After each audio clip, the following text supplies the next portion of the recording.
peas in a bong.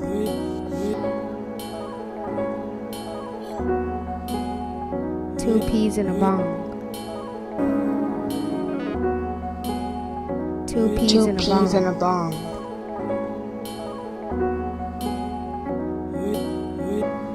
Two peas and a bong.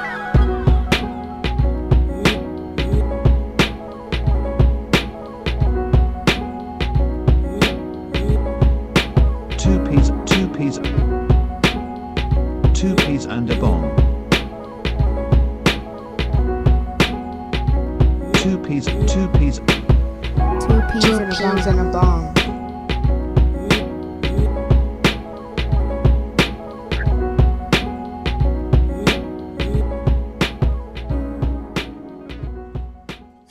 All right, y'all. Two peas in a bong in the building again. It's your boy DP.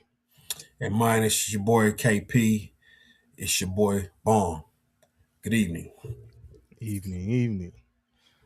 Man. So let's get right into it.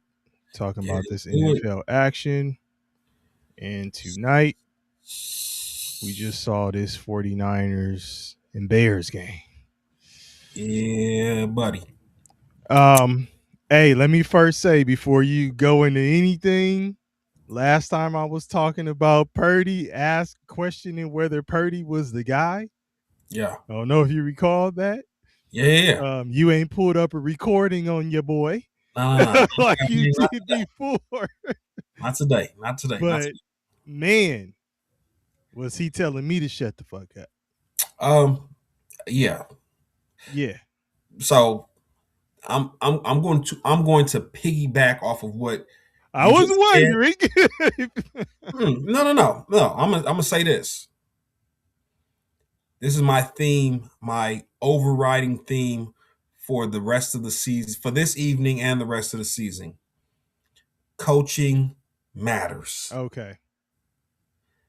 Coaching matters because Purdy looks good in a Kyle Shanahan system. Mm-hmm. Mac Jones looked good. They had to wait for Mac Jones to have a bad game for Purdy to get back in. We got to start there, right? So yeah, Purdy looked good tonight.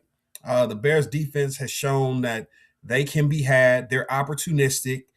They rely on turnovers, takeaways. They're ball hawks. They got Al Harris that came from the Cowboys, and everywhere he's gone, his DBs have been ball hawks. Mm-hmm. So no doubt, there's no question about it. First play of the game, pick six. So I even know it's a linebacker, but like those are ball hawking, skill players. But when I talk about coaching matters, Caleb Williams, bro. I was wondering if that's where you were going. He looks like a totally different player. I'm talking about from last year to this year, Mm-hmm. and even from the start of the season to right now. Like, I agree. You take Ben Johnson, Caleb Williams with the confidence he's playing with into the playoffs. They defense may give up points, but boy, that offense is Yeah. Yeah. Hey, DP, how many coaches you think gonna call that play that almost won the game for him? The little hook and ladder. Like, I said, they pulled that out the bag. maybe your boy who's already been eliminated, but we'll get to later. Dan Campbell might have tried it. I'm saying that time, that moment. Yeah, no, I know what you mean. I'd say Andy Reid, Ben Johnson, who is the originator of the creativity of that Lions offense. So it's that's like old Luther and new Luther, right? Yeah. New Luther, the curl don't quite curl the same like old Luther, right? Right. Dan Campbell's new Luther. Ben Johnson's old Luther. So I think there's Ben Johnson, Andy Reid, and maybe Sean McVay. I don't even think Kyle Shanahan calls that play. That's that play. Maybe Shanahan. You could probably throw him in there. Okay, just You yeah, probably told me. fuck it, we'll throw him in there. But and that play was a designed play. That play was almost score. Almost. Yeah. So shit, that was a good game, bro. Yeah, it was. Man, I kind of hear an echo. I don't know if it's but man, I'll say early on there was you remember when CJ Gardner Johnson got that pick in the end zone? Yep. I thought that was incidental. Yeah, it was bullshit. Like you can't call that, man. No. You can't call that. No. Go ahead. No, I'm just saying that was that would have been key to stop them right there. Like these referees are starting to inject themselves in a game where it's not necessary sometimes, right? Yeah. Big play like that, and it comes back. People start to believe a lot of the scripted talk. Exactly. Okay. So I think, and here's my thought process. I think, especially with Mahomes being out, the NFL wants Josh Allen in the Super Bowl. You think so? Absolutely. So, well, he's doing his part to fuck it up. Right? We'll get into that later. But what I'm saying is, during the playoffs, if the shit looks questionable, starts looking funny, money starts looking funny in the light, I believe that is part of the script. Because if you think about it, DP, out of the AFC, and I know we're talking about this NFC game, but out of the AFC, who's a big name quarterback that you want to see in the playoffs? I mean, that you want to see in the Super Bowl right now? Bo Nix. You got Bo Nix, Drake May. You ask me out of the AFC who I would. Yeah, I'm talking about like who are the big names that the people would really want to see. I would if he's healthy, which I don't even know what's going on. They're still alive, but shit, Lamar Jackson. And if they want to, gosh, I don't want to. I'm trying to jump in. Well, you asked me. If they want to make it into the playoffs, DP, they're probably better off leaning on Snoop Huntley. Man, he looks cool, man. Absolutely. Cool. But if Lamar Jackson can if go he's out not there, going to be healthy, we don't want to see. They're going to throw him out there though. If they make the playoffs, you already know it. They make the playoffs. Dance, nigga, dance. Right. But hey, you ever see that little video where it's like, man, whenever your mom yeah, show him that little dance. Show him the dance. Do it, baby. he out there with no enthusiasm, like, man, fuck this shit. Brandon Hallam in the building, Alf in the building. What's up? Man. Yeah. Well, to answer that question, then, if it's not Lamar Jackson, you were saying who else?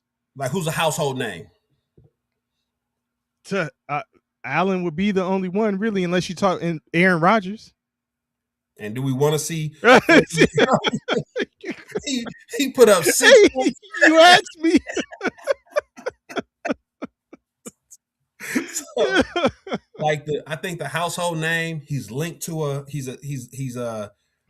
he's linked to a Hollywood actress, right? NFL has seen what that collaboration or co-op looks like with Travis Kelce and Taylor Swift. Yeah, I mean, reigning MVP, all that, Right. I feel where you're going with it.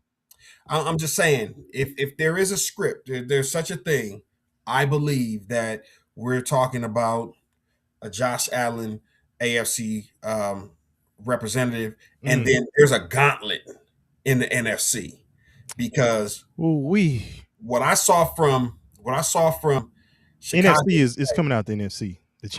The champion is going to be out of the NFC. Oh yeah, for sure. There's too many holes and too many teams in the AFC. Yeah. What teams have offense, no defense, no offense. Yeah. And a team that looks like they're the most put together, the New England Patriots. I've been fighting And all I'm trying to do, listen, let me start by saying this. New England Patriots. I'm trying to create engagement on our YouTube shorts to get people to talk, right? And boy, me saying that. Oh, I know what you're talking about. Me saying that Drake may have hopped Matt Stafford in the MVP conversation because Stafford lost to the Seahawks last week, had people running up on me like, "Hey man, he got the easiest schedule since 1965." I'm like, "Damn, okay." Hey, well, look at D. Rouse jump in the building, fresh off the win, talking about let's talk about it. Then. Hey, D. Rouse, look, I done already said I done already gave my form of an apology to your boy Purdy. I will not repeat myself. So you missed that part. You had to play it back. But shout out to your squad. And the funny thing is, who would have thought that of the 3 NFC West teams playing for the number 1 seed, that it would be, well, we knew Seattle was going to be one of the ones that's fighting for the number 1 seed. But who would have picked San Fran over LA? Yeah, no. San Fran has done it with multiple quarterbacks, hella injuries on defense. But what I will say is this: San Fran had a very easy schedule this season. I was gonna say if they play today, I'm taking, or play next rather. They just had a game. If they play next, I'm taking the Rams. But here's exactly, because San Fran, as much as they have been trying to duct tape the defense together, when they play good offenses, I think is going to show. It's going to show now. Like, there's a chink in the armor. If you can throw the ball, San Fran's secondary, whoo, what'd you say? Ooh, wee. Yeah. San Fran's secondary. Yeah. It's feeling a little breezy. It's feeling a little breezy on that backside. Yes, indeed. Runs, baby. Yeah. Hey, man. Hey, Brandon Hallam say the Texans are the wrestlers that don't care about the script and beat you up like Rampage Jackson's son. Hey, we're going to talk about the Texans. Hey, that Rampage Jackson's son situation was wild. Wild as hell. He damn near beat a man to death. Yeah. And I mean, you talking about the 49ers with the secondary, the void left with Fred Warner's injury is probably going to show its head at some point too. They saying he may come back. That's crazy. It's crazy. Yeah. They saying Fred Warner has a chance to come back. So, we'll see. We'll see about it. But, man, that was a great game. I must come up here and say Trevor. Alf sucks in my drafts got me thinking about Trevor Lawrence because he got him in the chat. But I must come up here and say Caleb Williams has shown great strides in improvement. Remember, Doomsday was out today. Luther Burden III, we've been waiting for him to have his moment. Yeah, he had it. He looks. He had it. He looks. I think he went like 8 for 9 for like $180 something in a touch. But that's just when you have the opportunity, you kind of forced into that role to have to do it, to be the lead guy, and then you got to show and prove. I mean, that's showing why they drafted you. But the funny thing is, you got a coach that's putting you guys in favorable positions to execute offensively. Yeah. I mean, look, he's showing in his first year there, like, he's showing that he's the real deal, and you will see whether that fizzles out next year or in a couple years, and he'll have to make adjustments. But he seems to be. Who you talking about? Johnson. Ben Johnson. Ben Johnson. Yeah. I think he's one of the ones that it shouldn't fizzle out because he was already coordinating. Like we saw the Lions fizzle out when he left. You know what I'm saying? He just took his show on the road. So it's not like. So remember, like earlier in the year, I talked about the difference between being an offensive genius, one of those gurus. Everybody knows what Andy Reid runs. Everybody knows what Shanahan runs. Everybody knows what Sean McVay runs. They have to reinvent that shit every year, and they do. You just gotta draft the right way. Draft for their playing style, basically play calling style. Absolutely. So, it's a testament to the Chicago Bears for saying, because Ben Johnson said, "Hey, I want to go to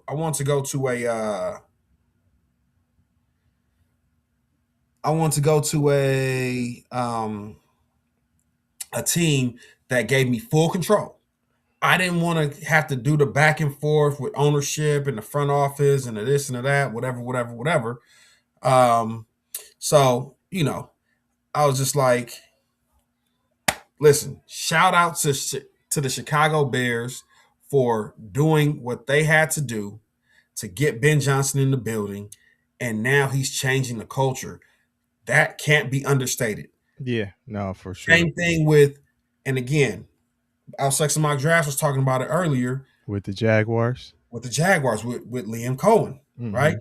Duval. He was all clowning him like, man, shut your corny ass up. That shit was still corny, but yeah, he's you a good play caller, but yeah, that shit was still corny on me.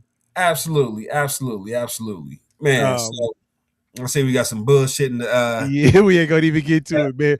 Brandon Hallam said, were those San Francisco DBs? I thought they were extra fans from the state.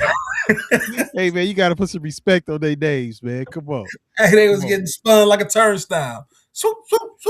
D. Rouse said he's been saying that all season. A team with a good old line might have us out of there. Speaking of the 49ers. D. Riley, I was talking to one of my boys. He's a 49ers fan. I'm in a group chat with him. He hits me right after the game. And he's like, man, that the Bears made a critical error by not dictating the pace of the game by sticking to the run game, right? Because they have the number one run game in the NFL. And I said, in a game where the 49ers are in a track meet, you can try and slow them down, but let's say you try and slow them down running the ball and you miss, right? Now we got to punt a few times because we trying to run the ball and slow the game down. Now you playing catch up. Well, but I will say, I think if we're talking about coaching, you also have to look at it in the case of Ben Johnson is clever enough to come up with a third down conversion or a fourth and short conversion if you get in those situations off the run game. Yeah. So it probably would have been a cool game plan to just run it, kill some clock, have some long grinded out drives. And right. If you get in third and short or fourth and really short, you just go for the conversion. Yeah. I mean, he got a deep playbook. I'm sure they, and Caleb, like you said, Caleb Williams looks more comfortable. Looks way more comfortable. Playing with confidence. I'd give it a shot. Throwing strikes. Yeah. And then he's always had that Mahomes in him, where Mahomes is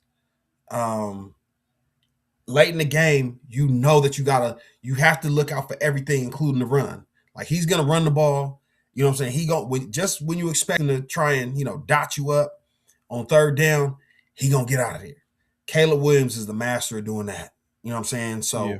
I just like the way he's come. He's come along this season, and he went from the coach saying that the offense is a liability to now he's looking like we're in playoff form, we're ready to go. May the best man win. The NFC playoffs. Outside of a few teams, whoever wins the NFC South, get them out of there. First week, they getting bounced. And I think Philadelphia is getting bounced unless their defense continues to play at a Super Bowl level. Because the offense, God, How you go a whole half with the second half? Jalen Hurts didn't complete a pass. So we going right into it, huh? Yeah, man. Let's get to it, man. The Bills and the Eagles, huh? It was in Buffalo, Mm-hmm. so you got home field advantage, and I think the Eagles defense, man, those motherfuckers are good and they're timely. Mm-hmm. Like they stopped or turned Buffalo over a couple times when they were going in to score, right? Mm-hmm. So it's like that game could have been different, but that Eagles defense is not only really, really good, but they're also like real timely with their stops, with their turnovers. Mm-hmm. And it makes this offense like they literally didn't do shit in the second half. They put up 13 points in the first half and just turned the car off. Yeah. Yeah. And say, man, listen, man, we going downhill right now. Just put that motherfucker in neutral.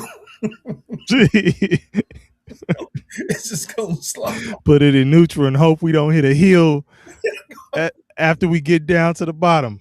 Right, man. Damn, valleys and peaks, baby. We got to go uphill, but man, yeah, I mean, to your point, 13 for 27, 110 yards for Jalen Hurts, 1 touchdown. They didn't run the ball particularly well. Just, I mean, but the Bills didn't do much either, you know? No. So, and I mean, their last matchup was completely different. It was 37-34. I think it's an indictment on the Bills. We talk about teams that have something to play for. The Bills were still playing to try and lock up the AFC East. Yeah. Well, not lock it up, but to stay in contention to where you put the pressure on New England to have to win next week. Yeah. Right? So you were playing for something. It wasn't just like, oh man, we're in, fuck it, we'll shut it down. And y'all looked really bad. Yeah. I'll say this. Shout out to my boy Cookie, man. Brandon Cook. Hey, shout out to B Cook, man. What year is this for him? He's been in the league for a long time. Yeah. He's been in the league for a long time.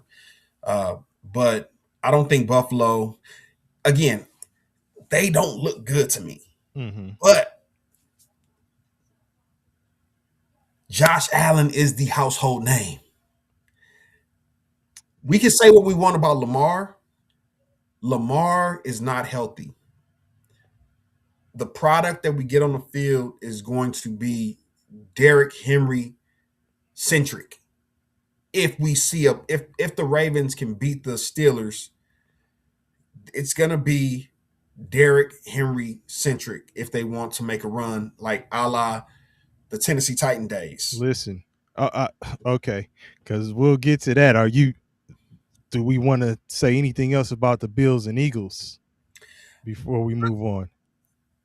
This is not the Eagles are not a Super Bowl team. Their offense is too predictable, too stoppable, and we're talking about where you're gonna have to see like as good as the Eagles defense is. You're gonna have to run into either the Rams, right, the Bears, I think the Bears. I think the Bears could beat them. The 49ers. And the Seahawks, or one of those teams. You get what I'm saying? Like the Eagles won the division, so they're gonna get a wild card. They could easily face the Rams and win. Right, and be out of there. Yeah, real quick. Somebody is hoping to face the NFC South. That's right.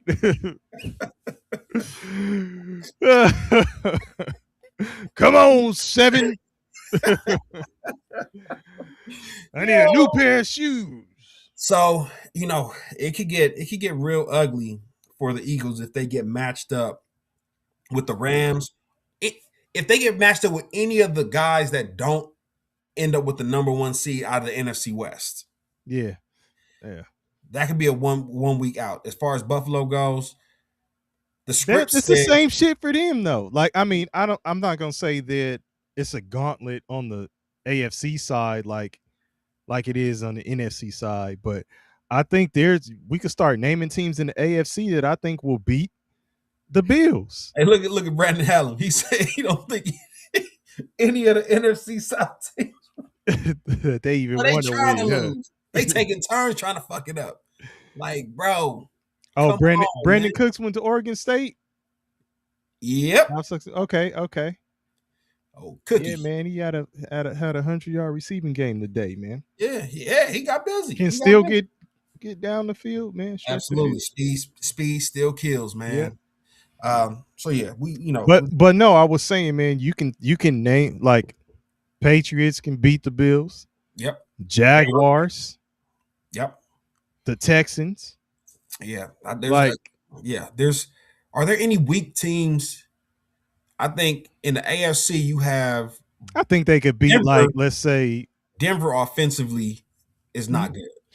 I was gonna say maybe whoever wins out of the Ravens and Steelers, they could probably beat them.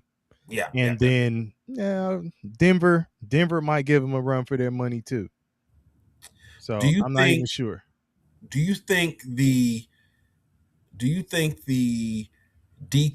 suspension affected the Steelers? Yeah. I mean, I can't say no. I would say he's their number one receiving option, but it's not like they're burning the barn in the passing game. Yeah. Like, no. This is like football, right? Like, they'll have a game where they score 28. Said, hell yeah, but it's like, what was really different about how it plays out? He's their one-trick pony.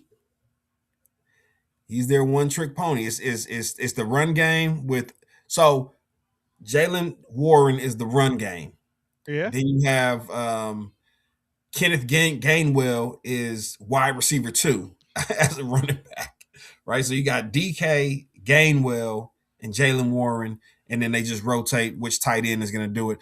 Oh man, bad news. I think Darnell Washington, their big ass 6'7" tight end, he broke something today. I think he broke his hand. He's out for the season or something like that.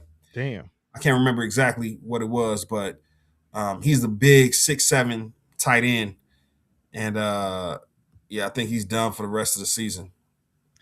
Nah, man. Wish him a speedy recovery, man. Absolutely. Any injury, is hate to see it.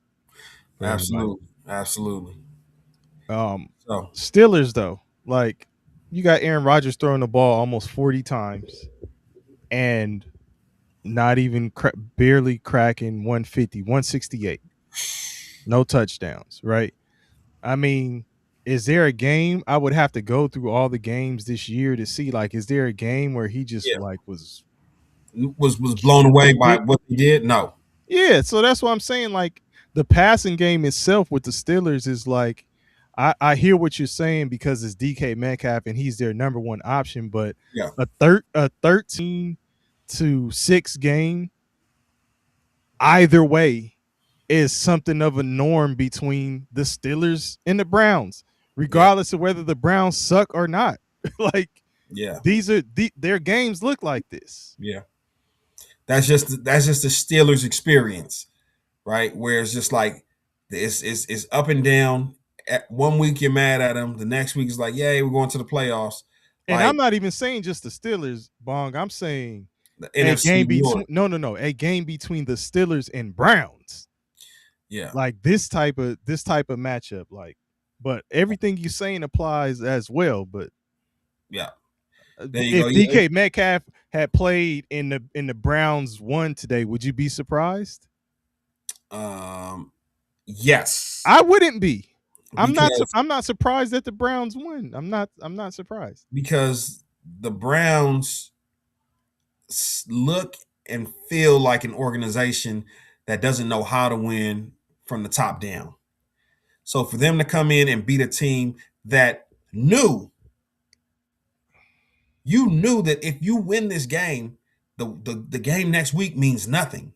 You're in the playoffs. Baltimore's out. And for you guys to put up 6 points, unacceptable. What would it say if the Steelers go in and play the Ravens next week and lose, don't make the playoffs, and Tomlin still has the winning season? What would you be saying about the winning season at that point? Would you be like, it's fruitless? It's a fruitless effort. They ain't even in the playoffs. Like, how does that look at that point? Shame on you for hitching your wagons to Aaron Rodgers. Like Brandon Hallam said, he would rather live to say, you didn't get the sack record on me, Myles Garrett, than to win the game. Like, I'm going to chuck this shit in the dirt 10 times 10 so that you don't get this damn sack record. Not let the play develop, huh? Right, exactly. Like, no, in the back of my mind, this motherfucker's not getting that sack record on me. Right? He was laughing and kikiing about the shit. Like, I can't. How can you have Aaron Rodgers on your team and he's supposed to be a leader when he's shown you years and years and years in the past that he is not a leader? He is a me guy. Listen, and don't be surprised if he comes back next year. Yeah. I'm telling you. Yeah. Ralph said that Shador coin increases value today. Cleveland peddling more of that Shador coin. Hey man, he's looking like an NFL quarterback. What a lot of scouts and a lot of analysts said that he wasn't. Right? They said that he couldn't beat out the 4 guys ahead of him.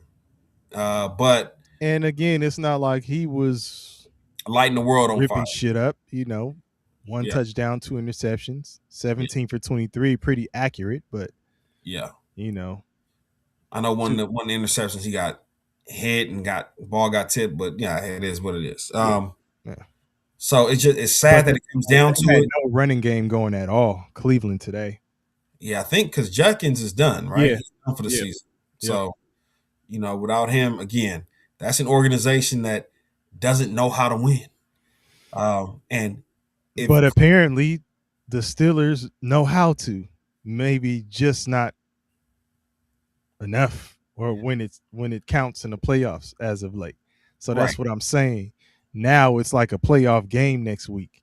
And if you do not win, you go home. Like, but what are we saying? Like, I don't know, man. I saw the short about Tomlin's record and all of that stuff. What's the deal? Brandon, just not today. Hey, it's D-Ralph said it would be very fruitless. It's an indictment on Aaron Rodgers. Really? Yes. I mean, is it? Because what would you say about the winning seasons that were fruitless in the end anyway with no Rodgers? What would be the difference? They just have Aaron Rodgers. Look at that. Look what Brandon Hallam said. That was a quote from Aaron Rodgers. You still thinking about that shit? You're not even mad about the loss. Yeah, no, I know. You thinking about, not today. Yeah. Remember your boy in the Wire? Boy Wood Harris driving by an Escalade. Yeah. Like, no. Like, bro, like your priorities is all fucked up. But we are leaning on you to get us there.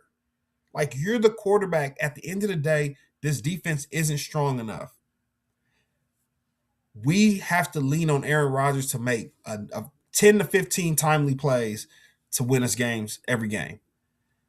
And it just depends on like how am I feeling. Now I bet you next but they are no worse with Rodgers though. Huh? They are no worse than they were before with Rodgers. Correct. But they're supposed to be better than they were before. Right, but I'm saying you will see now if they go to, and I don't even know, even if they just win to get into the playoffs, they're out of their first round, dog. Yeah, but the big question is with Baltimore, who suits up at quarterback? Listen, I'm telling you, if Lamar Jackson is 70%, they gonna roll him on out there. I'm telling you. Lamar, can you turn around and hand that ball off to Derrick Henry? Oh, for those who were saying, and I think Engineer's not in here, but Engineer was one of the ones that I was talking about Derrick Henry. Yeah, he ran all over them Packers. Absolutely. D. Riley, you talking before we get on that. D. Riley talking about the Steelers. Talking about they getting to the dance. Elite their shoes. Leave their shoes at the crib. Like, damn, mama. Oh shit. I left my shoes. I ain't turning this car around. Pretty much though. That's hey, D. Rouse, that's pretty much how it is, right? Like, yeah. I agree with him. So okay. But man, yeah. Derrick Henry ran all over them boys, right? Yep. I mean, he needs another game like that next week. Absolutely. But it's a very winnable game for them. And we were talking when we were talking last week or whenever it was, however we were coming up with our scenarios, it just didn't seem like the Ravens even had a shot anymore. Because the Steelers had to win one game. Yeah. If they would have won this week, then it was. But I thought it was just the game when they played. Was it the Bengals? Because we said that if the Steelers would have won this week, they would have, even if they lose to the Ravens next week, they would have had the divisional the tiebreaker. But they lost to the division opponent. That gives them the tiebreaker. Yeah, so that's where the Steelers fucked up their own money. But I'll say this: this is an indictment on the Ravens because last week Derrick Henry was having a good game. They got close and then they stopped running the ball with Derrick Henry. Now all of a sudden, because Lamar is not in the game, and you got to lean on him. Now you lean on him, he got shit. He run for 4 touchdowns, damn near 200. Man, so next week, even if Lamar comes back, we see the blueprint. Lean on the run. Rock with Derrick Henry, and we gonna win or lose with Derrick Henry. That motherfucker get paid, you know what I'm saying, as a top back in the league.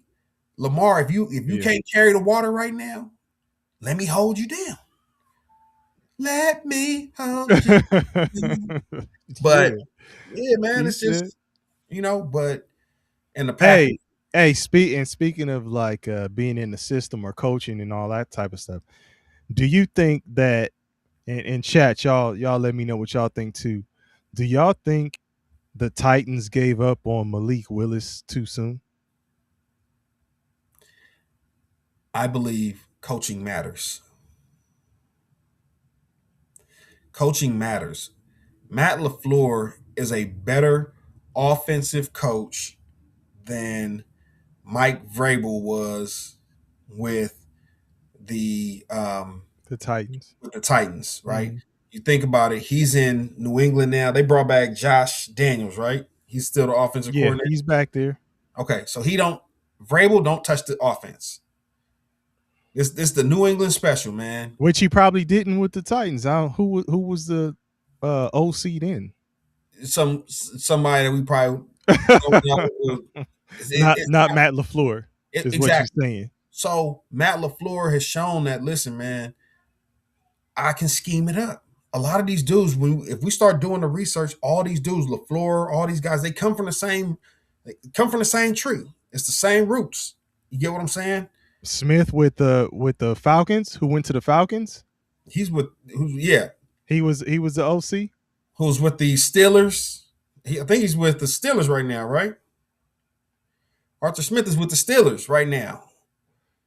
Okay. I mean, but then the question still stands then, like looking at Malik Willis to tonight, do you think if he had a dedicated scheme around him and he was the guy, the starter, like he could Ooh, be a capable starting quarterback, Malik Willis? I think so. He looks good in the spot duty that he gets with the Packers. I'm just wondering because I mean you got to look at the state that the Titans are in, and it seems like a cyclical thing Absolutely. because Um, yeah, absolutely. But it just again, we talk about bad organizations that aren't run well. It typically starts from the top down. Tennessee, you can put them in a line of organizations that just aren't run well. So Respect. I hear, and Alf is saying what you're saying, but Alf, I hear you. You say Malik Willis would not have developed anywhere nearly as well in Tennessee as he did as he is with Green Bay. I understand that. So I'm saying, was it a matter of we need to get the right coaches in here, and they should have done something like that in Tennessee versus just giving up on or moving past your draft pick, your quarterback? I mean, and they had two guys in there, and it looked like two failed assignments. You had Will Levis in there, and you had already moved past Malik Willis before he even got started. So I'm just throwing it out there because now you see, with, as you're saying, capable coaching or competent coaching, he's doing okay. Yeah. And again, a lot of these players, they don't get a fair shake. And you get a moment. Again, I still don't believe Justin Fields has been given a chance to develop under a true offensive play caller that can take advantage of his skill set. But he's bounced around. He's been on what, 2, 3 teams now. It looks bad on him because he just hasn't been coached well. You've landed on who drafted him first? The Bears. So okay, the Bears drafted him, and you've seen how they made Caleb Williams look last year. So we know the Bears didn't develop you because they had Matt Eberflus as your head coach. Bad business. I'm not even going to talk about where the fuck he needs to be next year, but neither here nor there. Then fast forward, you go to Pittsburgh, and we see what Pittsburgh is doing offensively. They're not developing players, right? They want to bring an old dog. I mean, this is the dude. This is the dog that if someone breaks into the house, he'll pick his head up, bark once or twice, and then put his head back down because they didn't want to have to develop a quarterback, right? So you go to Pittsburgh, then you leave Pittsburgh, and then they bring you with a new defensive head coach with an offensive coordinator who doesn't run a scheme that even fits your skill set. Square peg, round hole. I think he hasn't been given a fair shake, but eventually he's going to end up as a backup, and then one day he may land on a team as a backup with a great offensive coordinator. Somebody gets hurt, he gets a shot, he looks good, and they'll be like, "Oh man, he's resurrected." The same shit they did with Sam Darnold, or a Geno Smith situation. Geno Smith, Sam Darnold, you name it. Like it's contagious in the NFL because the NFL is too much of a good old boy club where everybody hires their buddies, everybody hires their friends. I think I sent you an email. I mean, email. I sent you a clip. I might have sent you the clip where DeMaurice Smith, the old NFLPA head, the head of the NFLPA, head of the NFLPA, he did an interview, and Yeah. he talked about how Yeah. nepotism Yep. NFL is holding teams back because he said in no Fortune 500, no Fortune 100, no Fortune 200 company, if I show you a Fortune 500 company that has like a the owner's son or brother or cousin running shit, as opposed to getting the best of the best, the top 1% in the workforce in there, I'll show you a failing organization. Like, it's, if we don't bring in, Ben Johnson was available, every team should have been out. Any team that needed a coach should have been looking for him. But there's a distinction, especially when we're talking business. And I agree with him in terms of the nepotism and all of that. What is success to these billionaires with their NFL teams? This could just be a hobby to some. Absolutely. You know, and as long as they're making money, it is a success to them. Which they will, because of the profit share. Right. You don't even have to be good. There you go. In the NFL with the new TV contracts. And so you have to actually like football and want to win and put together a team that, you know, that's competitive. And DP, what have I said for the last couple of years at least? There's a handful of teams that actually want to win.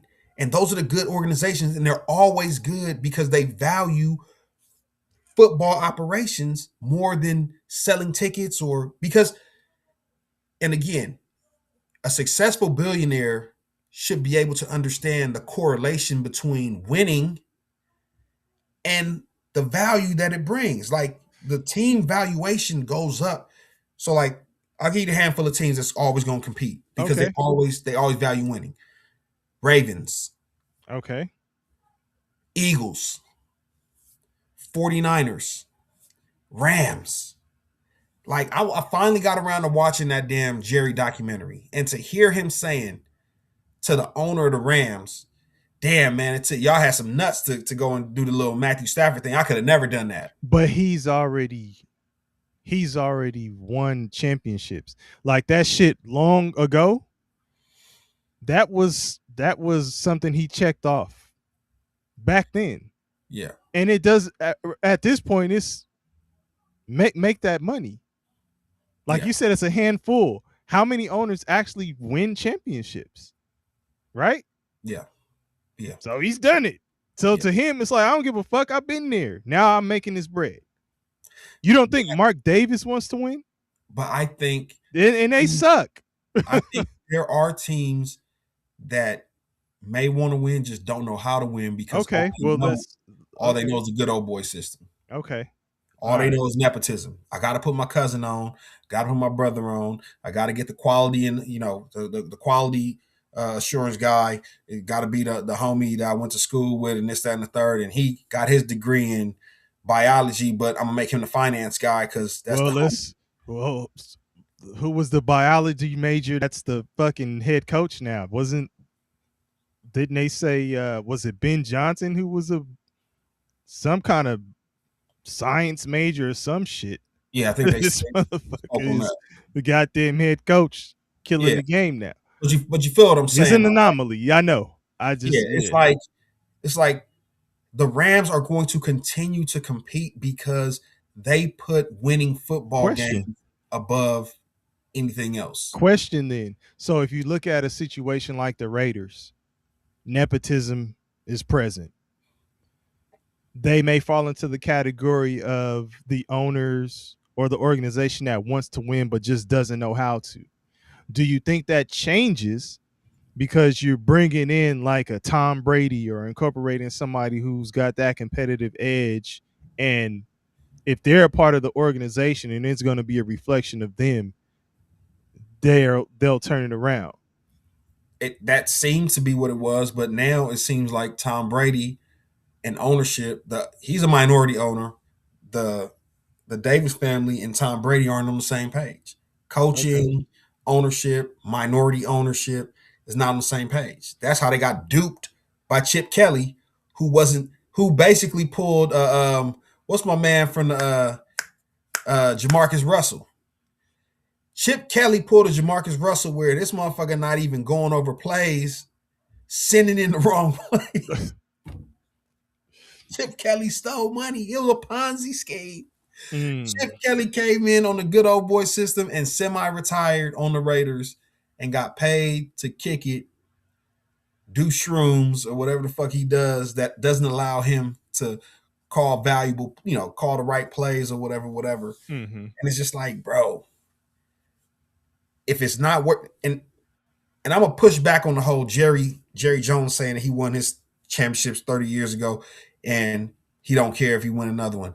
Jerry is going to die. When they talk about 50 Cent get rich or die trying, he's going to die trying to prove that he can build a roster so he can get all the credit. He wants to do it. Okay. He just stuck in the 90s thinking that the same way he did business and the same way he won in the 90s is the same way he can win now. Because he doesn't have a young dude that's 40 in his ear telling him how that the game has evolved, he walks around still thinking it's like, hey, bucko, this is how we used to do it back in my day. Handshake deal, we doing this and we doing that. Yeah, and all that money, it also helps him rest his head well. Absolutely. I'm just saying. Right. So now, till we get back on track, man. I know, did we get a chance to talk about that Texans Chargers game? We did not. But hell of a win for the Texans. So engineers not in here. I know you were live and in person, man. Let me know how that was, man. I was at that game, and I think I did a short, my instant reaction right after the game saying the Texans have a Super Bowl defense. No questions asked. The Chargers have an elite defense. I think both offenses are mediocre, bad O-line play. I don't think the Texans have enough weapons offensively. Mm-hmm. And I don't think the Chargers, even though they have the weapons, they haven't looked the same since Justin Herbert got hurt. Okay. So DeMeco Ryans was he a linebacker? Linebacker. When he played. He's a linebacker, right? Yep. Okay, so he's a defensive guy. Yep. Will this be, since the defense is looking great, will this be like another, and I'm not, please chat and anybody else who's listening to this, I'm not putting him on the level of a Tony Dungy. What I am saying is that it kind of mirrors the actual situation where the defense was great, but the offense just couldn't get it together. So how long do you think they'll give Ryans to find some way to get that offense clicking before they move on from him to capitalize on the defense? I think, okay, my opinion, defensive head coaches is not the move. Defense is great, and everybody can say defense winning championships, but the direction the NFL is moving, you have to have a dynamic offense and a defense that can basically coexist, right? Agreed. And by the way, I think Dungy would have won in Tampa Bay had they given him some more time. One more year. Yeah, for sure. Because he went to Indianapolis and showed you exactly what you're saying now. Yeah. There's a competent offense in place, and then he's, shaping up the defense. Is Harbaugh considered Jim Harbaugh, the young one in LA? Is he considered a defensive head coach? Not supposed to be. Not necessarily. Okay. So here's my thing with DeMeco Ryans. I'm not, again, I've got it. Me and engineer have had a little back and forth over CJ Stroud. I love everything that's going on for CJ Stroud. They're gonna pay him a boatload of Engineer money. was ready too. Yeah. They're gonna pay CJ Stroud a boatload of money to be the leader of that organization. Great. CJ Stroud is not the reason the Texans continue to make the playoffs while he's the quarterback. That defense is the leader in the clubhouse. Is Stroud capable though of leading the competent offense that you're talking about? Yes, absolutely. Okay. And so that was my next point. My next point is everybody, all of these defensive coaches, all these defensive minds, right? The Jets, the Texans, the just you name the defensive coaches, right? They need to be monitoring what's going on in Miami, because if McDaniels becomes available, if he's fired and he becomes available, somebody needs to pay him a boatload of cash to come and take a team that has a top 5 or 7 defense and lead the offense. Even Philly. Philly, but what about the Ravens? If Harbaugh stays,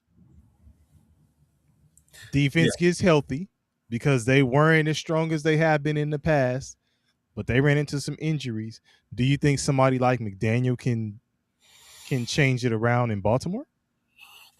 I don't know if he's suited to again, I'm not saying he can't. Maybe he can, but I think he wants to throw the ball down. Passing quarterback. He wants somebody, not necessarily a pocket passer, but somebody that's still mobile, but that primarily is someone that can throw out of the pocket. Lamar is a different beast. You have to have, which I mean, shit. If you're a creative offensive mind, you should be able to. I would think, yeah. But either way, there should be 5 or 6 teams that are vying for his services. Philly, definitely. Houston, definitely. The New York Jets, definitely. Maybe even the New York Giants. You know what I'm saying? Like, there's a bunch of teams that need an offensive mind. But if you're talking about Houston, go get them. The price is built on defense is top tier. It is top shelf. It is at like a Super Bowl defense. Don't fucking waste it by just rolling out a random ass offense. And that's why I built that up that way, because it's to that point to where you'll start asking, how long will this defense be as it is structured? How long will it last? What's the window of opportunity for them to capitalize on the defense? Yeah, and D. Riley Gruden did win it the next year with Tampa Bay, and Al he did. That's exactly what we're talking about. Like a defensive-minded coach who wants to be hands-off with the offense, i.e., Mike Tomlin. And we see, but he's saying it's a bad idea.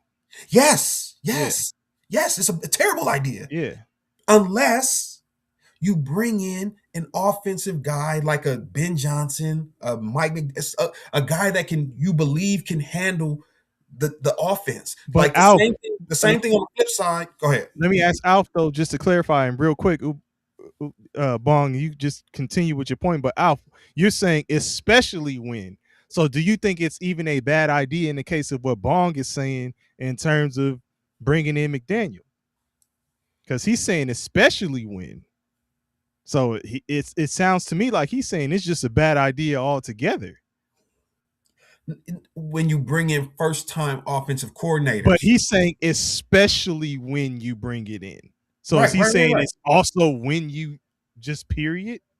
Okay, so just for clarification, he said if they bring in McDaniel, it'll be okay. So for just to show you the opposite of it and how it's supposed to be done, when Sean McVay got to the Rams, he brought in Wade Phillips, a known defensive mind. He won a championship as a DC in Denver. And you used this example before. And he brought in Wade Phillips, and he was able to just say, Wade, handle the defense, I don't even want to have to come in the room. And true, but I do agree with this. I do agree with what Alpha's saying. I think a head coach must be involved in every phase of the game, no matter what. Agreed. But if you have a Wade Phillips, it's kind of I'm sitting in the corner taking it all in, but I do know what's going on with you guys. I'm in the meetings. I may give some input here and there, but yes, presence and some sort of involvement needs to be there. So I'll tell you this. Andy Reid with Kansas City is not going into Steve Spagnuolo's defensive meetings and trying to oversee what he's doing. He knows not oversee, not even oversee. Yeah, I know. Yeah, you have a understanding of what's going on with you have. I'm pretty sure they have. It's like anything. I'm in management, right? I have weekly meetings with my staff, and they have weekly meetings with their staff. Listen, come back and tell me what it is that you guys are talking about with your individual groups.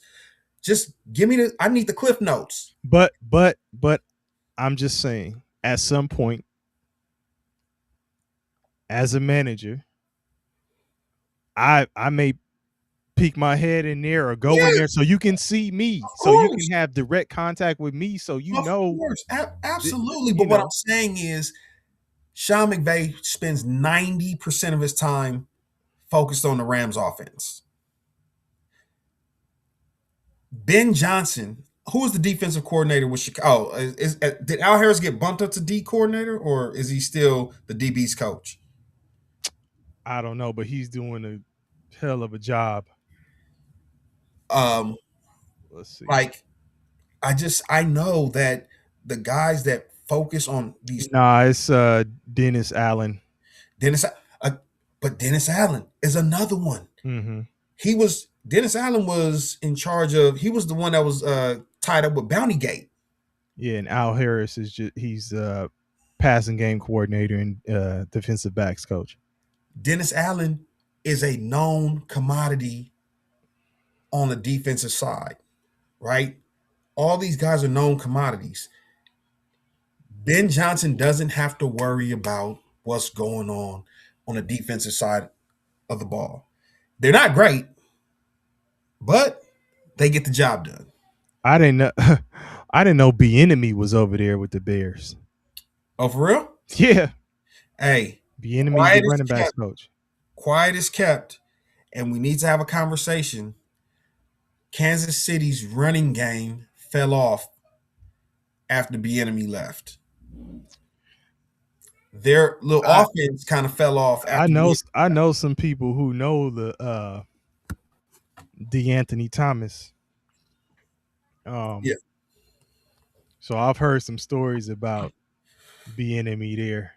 Yeah, I mean, some people don't like his style of coaching. He's too tough. You heard Shady McCoy talk about it. He held him accountable when Shady McCoy was over the hill, and Shady McCoy thought, "Hey, I'm a vet in the game. I don't need to do X, Y, and Z." Then go do a podcast. You feel me? But Bieniemy gets results from the running back position, and Kansas City. Will he ever get a head coaching opportunity? No. Like my boy Tweed say, too black, too short, too fat. This is crazy. And I mean, and then you got guys like we were just talking about Dennis Allen. He was with the Saints, right? Yeah, for a little bit, but it's kind of like those guys get the opportunities and then they figure out, this ain't for me, and they go back to coordinating. Mm-hmm. But anyway. Yeah. But hey, man, we didn't get to talk about Duval that much. But if I'm gonna give Caleb Williams kudos, credit for his in-season adjustments and just progressing as the season has gone by, there's no way I can look at what Trevor Lawrence is doing week in and week out and not say we owe that man an apology, because, again, it was a new system. They're learning a new system. and the turnaround that they've had has been really. I mean, they were still winning games when the offense was terrible. Mm-hmm. Now you're talking about a 12-14. I mean, shit, man. This is I just in the smooth fall off for the Colts, we were talking about them for a second, and then they just the Phillip Rivers experiment just hasn't worked out for them. On the flip side, between Jacksonville and Houston, they are on a 15-game winning streak. Yeah, Jacksonville's on a 7-game winning streak. Houston's on an 8-game winning streak. That's crazy. That is crazy. That's crazy. Clicking at the right time, man. About to go playoffs in a couple weeks. Yeah, and then you have the same thing in the NFC West.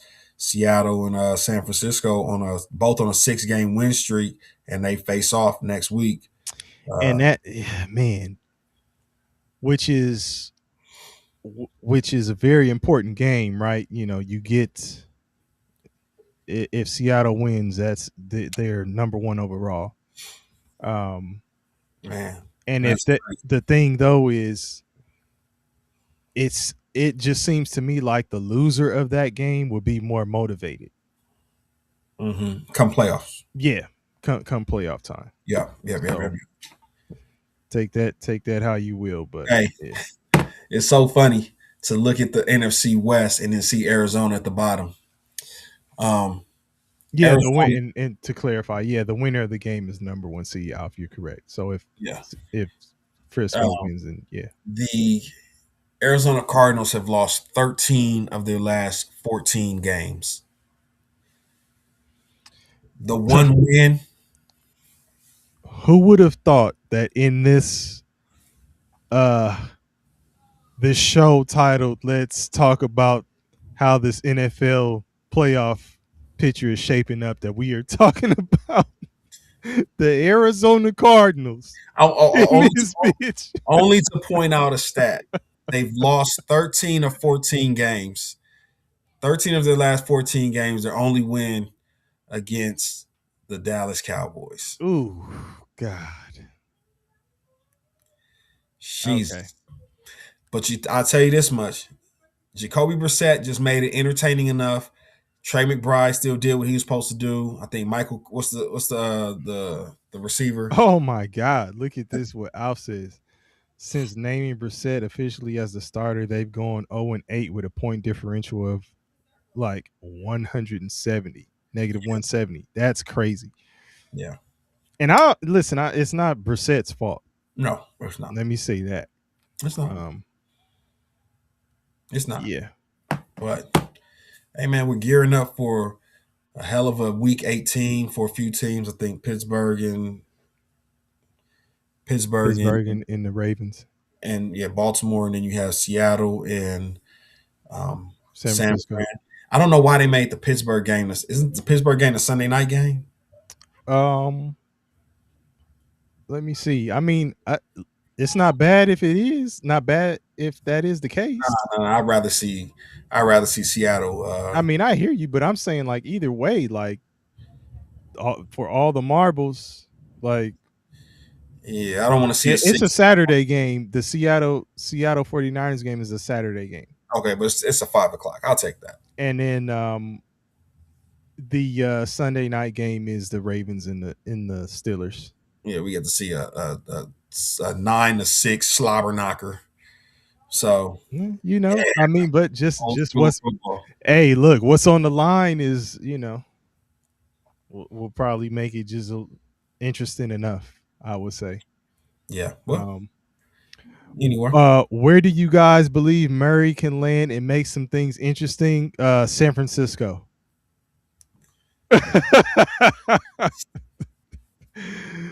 Since you're a 49ers fan, D. Rouse, send him to San Francisco to back up your boy. Send him to the Jets. Yeah, he'll probably go somewhere like that, like the Jets. Send him to the Jets. Or I mean, are the Vikings happy with your boy? Send him to the Vikings. Yeah, because if they're not happy with, which I think they'll give McCarthy You know what? a Now that you chance. said that, no. I think they will though. I'm just saying. DP, what they did to Brian Flores in that defense, Yeah. that kicked the Lions out of the playoff picture with a quarterback that threw for the net passing yards, 3 passing yards after penalties. This motherfucker threw for 3 yards, bro. So would you swap? Would you do like a Lions Rams trade and send McCarthy? See if they'll take McCarthy and maybe some picks and stuff, and then take. They don't want McCarthy. I'm just saying, like, and then take. No, if Arizona's dumb enough to do it, yes, Minnesota. Well, do obviously they put something else in the mix, is what I'm saying. So now what you're going to see a lot of things happen with Minnesota this year. Brian Flores, again, the Cowboys love to drive, the market value. Brian Flores' name has been brought up to become the DC of the Dallas Cowboys next year if he does not get a head coaching job. We would be ecstatic. Brian Flores' name is brought up to be the next Dallas Cowboys DC. He's not going to get a head. Oh, you say he's not going to get a head coaching job? No. And I don't think he's going to be the Dallas DC either. You got your jacket? Minnesota's pretty cold. but what it does do is it forces Minnesota to pony up more money to keep him. And also, you got to think Justin Jefferson is going into the office, the front office, and saying, "Come on, man, y'all just wasted a great defensive year by being negligent at the quarterback position." Yeah. Even if Kyler Murray is just a bridge, he's going to put up 4,000 yards with Justin Jefferson, and he will welcome it. This was a bad year. Absolutely. So for their passing game, I think it's a good look for Kyler Murray to be in Minnesota indoors. He's used to playing indoors. Being in Arizona. We'll see. Should be an interesting offseason. But anyways, fellas, we don't have these bullshit ass balloons from KP to send off. Right. Listen, we appreciate y'all rocking with us. Absolutely. Brandon Hamlin said Justin Jefferson is getting traded to the Bills in all season. We shall see. Oh, Nunya. We getting up out of here, man. What's good with it? Appreciate you, man. We see you in the building, man. I ain't see you in a minute. Absolutely. But yeah, y'all. So we'll be back at this. But appreciate y'all for rocking with us. Absolutely. Peace in a bong. We out. Peace.